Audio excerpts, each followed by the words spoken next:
John ബ്രിട്ടാസുമായി ബന്ധപ്പെട്ട് പല വിവാദങ്ങളും തുടർച്ചയായി ഉണ്ടാവുകയാണ്. നമുക്കറിയാം, ഈ ആദ്യം വർഷങ്ങൾക്ക് മുൻപുണ്ടായത് അമൃതാനന്ദമയിയുമായി ബന്ധപ്പെട്ട വിവാദമാണ്. പിന്നീട് ഇപ്പോൾ കുംഭമേളയുമായി ബന്ധപ്പെട്ട് വിവാദമായി. പക്ഷേ ഹിന്ദു മതവുമായി ബന്ധപ്പെട്ട് അദ്ദേഹം നവോത്ഥാന നായകനാണ്. ഒരു നവോത്ഥാന നായകനായി മാറും. സ്വന്തം മതവുമായി ബന്ധപ്പെട്ട് ഇതാ ഛത്തീസ്ഗഡിൽ പ്രശ്നമായപ്പോൾ അദ്ദേഹത്തിന് വലിയ സങ്കടമുണ്ടായിരിക്കുകയാണ്. നവോത്ഥാന നായകനെന്ന ആ പേര് മറന്ന് ഇപ്പോൾ അദ്ദേഹം ഒരു കുഞ്ഞാടായി മാറിയിരിക്കുകയാണ്. അല്ലേ? പൊതുവെ സി പി എമ്മിലെ പല നേതാക്കളും അങ്ങനെയാണ്. അപൂർവം ചിലരേ ഉള്ളൂ അങ്ങനെ അല്ലാത്ത പഴയകാല നേതാക്കൾ. ഈ പുതിയ കാലത്ത് നമ്മൾ കണ്ടിട്ടുണ്ട് പല ഈ നേതാക്കളും. രാജ്യസഭയിൽ അദ്ദേഹം മുന്നാ മുന്നാ എന്ന് വിളിക്കുന്നതുണ്ട്. ഇപ്പൊ ഹിന്ദുക്കൾക്ക് മനസ്സിലായി കാണും ആരാണ് മുന്ന. ആരാണ് മുന്നേ എന്ന് മനസ്സിലായി. അത് ആ ഛത്തീസ്ഗഡ് സംഭവം തെളിയിക്കുന്നുണ്ട്. അക്കാര്യത്തിൽ ജോൺ ബ്രിട്ടാസ് എടുത്ത നിലപാട് ആരാണ് മുന്നേ എന്ന് വ്യക്തമാക്കുന്നതാണ്. ഇരിക്കട്ടെ, ഈ സി പി എമ്മിനുള്ളിൽ ഇന്നത്തെ ഇപ്പോൾ ഈ പുതിയ കാലത്തെ പല നേതാക്കളും ഇപ്പോൾ നമ്മൾ പലരെയും എടുത്തു നോക്കി. ഞാൻ വ്യക്തിപരമായിട്ട് ആരുടെയും പേര് പറയുന്നില്ല. ഒരാൾ പറഞ്ഞത്, ഞാൻ ക്രിസ്തുവിൽ എനിക്ക് വലിയ അനുകമ്പയുണ്ട്, വലിയ സ്നേഹമുണ്ട്. ഈ വിശ്വാസം എന്നൊരു വാക്ക് പറയാൻ മടിക്കുന്നു. പക്ഷെ ഞാൻ ക്രിസ്തുവിനെ അംഗീകരിക്കുന്നു. ക്രിസ്തുവിൻ്റെ ആ സാർവലൗകികമായ സ്നേഹം. എന്നാ പിന്നെ എന്താ ബുദ്ധനെ കുറിച്ച് ഇവർ പറയാത്തത്? എന്താ ജൈനനെ കുറിച്ച് പറയാത്തത്? എന്താ ഹിന്ദു ദൈവങ്ങളെ കുറിച്ച് പറയാത്തത്? അതിലും വലിയ അല്ല, സ്നേഹമുള്ള ഹിന്ദുവിന് ഭക്തരെ നവോത്ഥാന രക്ഷിക്കാൻ വേണ്ടി അവതരിക്കുന്ന ഹിന്ദു ദൈവങ്ങൾ മതം വരെയില്ലേ? എന്താണ് ജാതീയത ഉണ്ടായി, അല്ലേ? അതെ, പിന്നെ മനുസ്മൃതി വരും. പല മനുസ്മൃതി വരും. കാര്യങ്ങളും അപ്പോൾ ഉണ്ടല്ലോ, അതൊക്കെ വേദങ്ങളുണ്ട്. മാത്രമല്ല ഹിന്ദു അവിടെ നവോത്ഥാനം നടപ്പിലാക്കണം. നവോത്ഥാനം നടപ്പിലാക്കാം. അത് മാത്രമല്ല, ഹിന്ദു ദൈവങ്ങളെക്കുറിച്ച് പറഞ്ഞാൽ പ്രശ്നമില്ല. അതൊരു വോട്ട് ബാങ്ക് അല്ല. മറ്റതങ്ങനെയല്ല, വോട്ട് ബാങ്കാണ്. ഇപ്പോൾ ജോൺ അല്ല, ബ്രിട്ടാസിന് പറഞ്ഞ വോട്ട് ബാങ്ക് മാത്രമല്ല, എഴുതുന്ന കൈകൾ സുരക്ഷിതമായി ഇരിക്കും. സുരക്ഷിതമായിരിക്കില്ല. കണ്ണടച്ച് തുറക്കുന്നതിന് മുമ്പ് കൈ പോയിട്ട് തല തന്നെ കാണില്ല ചിലപ്പോൾ. എന്തായാലും ജോൺ ബ്രിട്ടാസിന് അമൃതാനന്ദമയി അമ്മയെക്കുറിച്ച് മോശമായ വാർത്തകൾ ചെയ്യാം. അത് പിന്നെ ഈ അഭിമുഖം നടത്താം. ലണ്ടനിൽ പോയി, ഇവിടുന്ന് രായ്ക്ക് രാമാനം ഇരുട്ടി വെളുക്കുന്നതിന് മുമ്പേ ലണ്ടനിൽ പോയി അല്ലെങ്കിൽ അമേരിക്കയിൽ പോയി മറ്റേ മദാമയെ കണ്ട് തീർച്ചയായിട്ടും അഭിമുഖമൊക്കെ നടത്താം. അത് നമുക്ക് അത് ബ്രിട്ടാസിന് അതിനുള്ള സ്വാതന്ത്ര്യമുണ്ട്. പക്ഷേ ഇതേ സ്വാതന്ത്ര്യം എന്തുകൊണ്ട് അദ്ദേഹം ഈ ഫ്രാങ്കോ മുളയ്ക്കൽ കേസിൽ ബിഷപ്പായിരുന്ന ഫ്രാങ്കോ മുളയ്ക്കലിനെതിരെ പീഡന പരാതി വന്നു? എന്തുകൊണ്ട് അവിടെ ഇത് അദ്ദേഹം ചെയ്യുന്നില്ല? എന്തുകൊണ്ട് ഈ പീഡനത്തിനിരയായ സിസ്റ്റർമാരെ കണ്ട് അതിൽ സമരം ചെയ്യാൻ രംഗത്ത് വന്നവരുണ്ട്, അവരെയെങ്കിലും കണ്ട്, പീഡനത്തിനിരയായ സിസ്റ്ററിനെ കാണണ്ട, സമ്മതിച്ചു. പക്ഷേ ഈ രംഗത്ത് വന്ന് സമരം ചെയ്യുന്ന മറ്റ് കന്യാസ്ത്രീകളുണ്ട്, എന്തുകൊണ്ട് അവരെ കണ്ട് ഇൻ്റർവ്യൂ ചെയ്തില്ല? അവരുടെ പിന്നെ അഭിമുഖം എന്തുകൊണ്ട് ബ്രിട്ടാസിന് വേണ്ട? ഇതൊരു ഇരട്ടത്താപ്പല്ലേ? ഈ ചോദ്യത്തിന് മറുപടി സി പി എമ്മോ ബ്രിട്ടാസോ നൽകില്ല അല്ല, എന്ന്. അന്നെല്ലാം ഈ ബ്രിട്ടാസ് മൗനമാണ്. ഇപ്പോൾ അദ്ദേഹം ചോദിക്കുകയാണ്, കേക്കും കിരീടവുമായി നടന്നവർ മിണ്ടുന്നില്ലെന്നാണ് ഇദ്ദേഹം പറയുന്നത്. അതെ, അന്ന് അദ്ദേഹം മിണ്ടിയില്ല. അത് അന്ന് അദ്ദേഹം മിണ്ടിയില്ല. മാത്രമല്ല, നമ്മൾ ഈ അമൃതാനന്ദമയി അമ്മയുടെ കാര്യം പറഞ്ഞു. അതുപോലെ തന്നെ കുംഭമേള. കുംഭമേളയെ ആക്ഷേപിക്കാൻ, കുംഭമേളയിൽ ഇത്രയും വലിയ ഹിന്ദു സംഗമമാണ് അവിടെ നടന്നത്, അല്ലേ? നമ്മൾ ഈ ഹിന്ദു സംഗമം എന്ന് പറയുമ്പോൾ അതിനകത്ത് കേവലം ഹിന്ദുക്കൾ മാത്രമല്ല, അത് മുസ്ലിങ്ങൾ അതിൻ്റെ ഭാഗമായിട്ടുണ്ട്, ക്രിസ്ത്യാനികൾ അതിൻ്റെ ഭാഗമായിട്ടുണ്ട്. അതുപോലെ തന്നെ വിദേശ രാജ്യങ്ങളിൽ നിന്ന് ഏതൊക്കെ മതങ്ങളിൽ വിശ്വസിക്കുന്നവർ അതിലേക്ക് വന്നു. അതൊരു സാംസ്കാരിക പരിപാടിയായിട്ടാണ് അത് കൂടുതലും അറിയപ്പെട്ടത്. പിന്നെ അതുപോലെ തന്നെ ഈ എന്താ പറയുക, ഇന്ത്യക്കകത്തും പുറത്തുമുള്ള ധാരാളം ആൾക്കാർ വന്ന് പങ്കെടുത്തൊരു പരിപാടിയാണ് കുംഭമേള.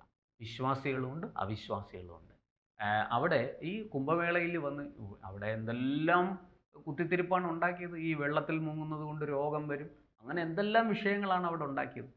ഇരിക്കട്ടെ, അവിടെ ഈ കുംഭമേള നടക്കുമ്പോൾ കുംഭമേളയിൽ ഈ അഭൂതപൂർവമായ ജനപങ്കാളിത്തമാണ്. കോടിക്കണക്കിന് മനുഷ്യരാണ് വന്നിട്ട് പോയത്. ആ വന്നിട്ട് പോകുന്നത് കണ്ട് ഹാലിളകിയ ജോൺ ബ്രിട്ടാസ്, ഞാൻ അങ്ങനെ തന്നെ പറയും, അദ്ദേഹം പറഞ്ഞു, ചൈനയിൽ ഇതാ AI വലിയ നേട്ടങ്ങൾ കൊയ്യുന്നു, ആർട്ടിഫിഷ്യൽ ഇൻ്റലിജൻസിൽ വലിയ ഗവേഷണങ്ങൾ നടക്കുന്നു, വലിയ നേട്ടങ്ങൾ കൊയ്യുന്നു. നമ്മൾ ചൈനയുടെ നേട്ടം കണ്ടു. കമ്മ്യൂണിസ്റ്റുകാർക്ക് ചൈന ചങ്കിലെ ചൈനയാണ്.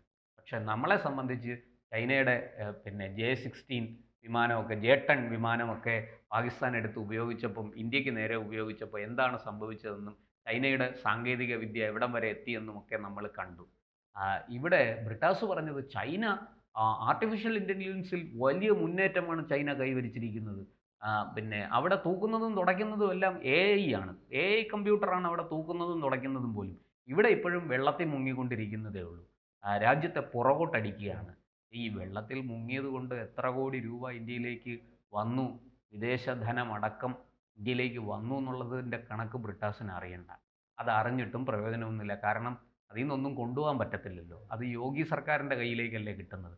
അതുകൊണ്ട് തന്നെ അത് ജനങ്ങളുടെ നന്മയ്ക്ക് വേണ്ടി അത് ഉപയോഗിക്കപ്പെടും, അത് പ്രയോജനപ്പെടുത്തും എന്നുള്ള കാര്യം തീർച്ചയാണ്. അപ്പോൾ ഇതൊക്കെ കണ്ട് അല്ല, അങ്ങനെയാണെങ്കിൽ ഇദ്ദേഹത്തിന് ഇതിങ്ങനെ പറയാമല്ലോ, ഈ കന്യാസ്ത്രീകളുമായി ബന്ധപ്പെട്ട് ഉവ്വ്. ഇത്രയും വികസനങ്ങളും പുരോഗമിച്ച കാലത്ത് ഇപ്പോഴും മനുഷ്യക്കടത്തുമായി അതെ. നടത്തുകയാണ്. എന്തുകൊണ്ടാണ് അതെ. ബ്രിട്ടാസ് അത് ചോദിക്കാത്തതെന്നാണ് നമ്മളും ചോദിക്കുന്നത്. ഈ പറയുന്നത് പോലെ വലിയ സാങ്കേതിക വിദ്യ ഒക്കെ ഇന്ന് നമ്മൾ കൈവരിച്ചു എന്നാണല്ലോ പറയുന്നത്. ചൈനയിൽ നിന്ന് സാങ്കേതിക വിദ്യ ഇറക്കി കൊടുക്കൂ. ഈ പറയുന്നത് പോലെ കന്യാസ്ത്രീകൾ നടത്തുന്ന, മിഷണറിക്കാർ നടത്തുന്ന ആശുപത്രിയിൽ തൂക്കാനും തുടയ്ക്കാനും എല്ലാം ആർട്ടിഫിഷ്യൽ റോബോട്ടുകൾ. ഇൻ്റലിജൻസ് ഉള്ള റോബോട്ടുകളെ കൊണ്ടുവന്ന് കൊടുക്കൂ. നിങ്ങൾക്ക് ചൈനയിൽ വലിയ ബന്ധമുള്ളവരല്ലേ, ചങ്കിലെ ചൈനയല്ലേ, അതുകൊണ്ടുവന്ന് കൊടുക്കൂ. എന്തിനാണ് ഈ പാവപ്പെട്ട ആദിവാസി പെൺകുട്ടികളെ അവിടെ അടിമപ്പണി ചെയ്യാൻ വേണ്ടിയിട്ട് ഇങ്ങനെ അവര് അനുവാദമില്ല. അതെ, അനുവാദമില്ലാതെ അവരുടെ പെൺകുട്ടികൾ പറഞ്ഞിട്ടുണ്ടല്ലോ. കുടുംബത്തിന്റെ പോലും അനുവാദമില്ല. പക്ക ഗുണ്ടായിസമാണ്. നക്സൽ, ഈ മാവോ ഗുണ്ടകൾ, നക്സലൈറ്റ് ഗുണ്ടകൾ തോക്കിന്റെ മുനയിൽ നിർത്തി ഇവരെ ഭീഷണിപ്പെടുത്തി പറഞ്ഞു വിടുകയാണ് ഈ മിഷണറിക്കാരുടെ കൂടെ, ഈ പറയുന്ന ആൾക്കാരുടെയൊക്കെ കൂടെ. അതാണ് അവിടെ നടന്നുകൊണ്ട്. അതിനെതിരെയാണ് അവിടെ സർക്കാർ നിയമം നിർമ്മിച്ചത്. അത് നിർമ്മിച്ചത് കോൺഗ്രസ്സുകാരാണ്, BJP-ക്കാരല്ല. അത് ബ്രിട്ടാസ് മറന്നുപോയി. ഈ ഹിന്ദുക്കളിൽ ഏറ്റവും പിന്നാക്കം നിൽക്കുന്ന ഒരു വിഭാഗമാണ് നമ്മൾ ട്രൈബൽ എന്ന് പറയുന്ന ഗിരിവർഗ്ഗക്കാർ അഥവാ വനവാസികൾ. പട്ടികവർഗ വിഭാഗം, പ്രത്യേകിച്ചും ഛത്തീസ്ഗഡിലെ. ഈ ഛത്തീസ്ഗഡ്, ജാർഖണ്ഡ് തുടങ്ങിയ സംസ്ഥാനങ്ങളിൽ നമുക്കറിയാം വലിയ രീതിയിൽ വലിയ പിന്നാക്കാവസ്ഥ നേരിടുന്നതാണ്. അവരെ ആ പിന്നാക്കാവസ്ഥ മാറ്റി അവരെ മുഖ്യധാരയിലേക്ക് കൊണ്ടുവരാനാണ് വാജ്പേയി സർക്കാർ ആ സംസ്ഥാനങ്ങൾ വിഭജിച്ച് പുതിയ സംസ്ഥാനങ്ങൾ ഉണ്ടാക്കിയത്. പണ്ട് ഇതൊക്കെ മധ്യപ്രദേശിൻ്റെയും ബീഹാറിൻ്റെയും ബംഗാളിൻ്റെയും ഒക്കെ ഭാഗമായിട്ട് കിടന്നതാണ്. അവിടെ നിന്ന് അതിനെ വിഭജിച്ച് പുതിയൊരു ഒരു ഒരു എന്താ പറയുക സംസ്ഥാനമാക്കിയത് അവിടെ കൃത്യമായി വികസനം എത്തിക്കാൻ വേണ്ടിയിട്ടാണ്. അത് വാജ്പേയി സർക്കാർ പോയി, മൻമോഹൻ സിംഗ് സർക്കാർ വന്നു, 10 വർഷം ഒരു ചുക്കും സംഭവിച്ചില്ല. ഒരു വികസനവും അവിടേക്ക് എത്തി നോക്കിയില്ല. നമ്മൾ മനസ്സിലാക്കേണ്ടത് അവിടെ റോബർട്ട് വധേര വികസിച്ചു. അത് ഹരിയാനയിലാണ് അദ്ദേഹം കൂടുതലും വികസിച്ചത്. ഹരിയാനയ്ക്ക് അദ്ദേഹം വലിയ വികസനം ഉണ്ടാക്കി. ഇങ്ങോട്ടേക്ക് അദ്ദേഹം അധികം ശ്രദ്ധിച്ചില്ല. ഇത് വനവാസികളാണ്, ഇവരുടെ അടുത്ത് ഇടപെടാൻ പറ്റില്ല. മാത്രമല്ല ഈ വാദ്രയുടെ മച്ചമ്പിമാരായ നക്സലൈറ്റുകളും മാവോയിസ്റ്റുകളുമാണ് ഇവിടെ ഭരിക്കുന്നത്. അവരാണ് ഇവിടെ നിയന്ത്രിക്കുന്നത്. അതുകൊണ്ട് ഇവിടെ വന്ന് ശല്യം ഉണ്ടാക്കിയില്ല. ഈ പറയുന്ന മേഖലയിൽ ഈ ബസ്തർ ഉൾപ്പെടെ, ഈ നാരായൺപൂരിലാണല്ലോ ഇപ്പോൾ ഈ പ്രശ്നം നടന്നത്, അവിടെ പോലും ഒരു പൊതുഗതാഗത സംവിധാനം പോലും ഇല്ല. നമ്മൾ മനസ്സിലാക്കേണ്ടത് ഏത് കുഗ്രാമത്തിലും കേരളത്തിലെ ഏത് പട്ടിക്കാട്ടിലും ഒരു ബസ് വരില്ലേ? ദിവസം ഒരു തവണയെങ്കിലും ഒരു ബസ് വരില്ലേ? നമുക്കറിയാം ഈ ദേവികുളത്തും നമ്മുടെ ഇടുക്കിയിലെ ഏറ്റവും ഇതായിട്ടുള്ള റിമോട്ടായിട്ടുള്ള ഹൈ റേഞ്ചിൽ പോലും ബസ് സർവീസ് കാണും, ഇല്ലെങ്കിൽ ജീപ്പിൻ്റെ സർവീസ് കാണും, അല്ലേ? പ്രൈവറ്റ് സർവീസ് എന്തെങ്കിലും ഒന്ന് കാണും. ഈ ആദിവാസികളുടെ അടുക്കൽ എത്താൻ പോലും ഉള്ളൊരു വാഹന സൗകര്യം ഉണ്ടാവും.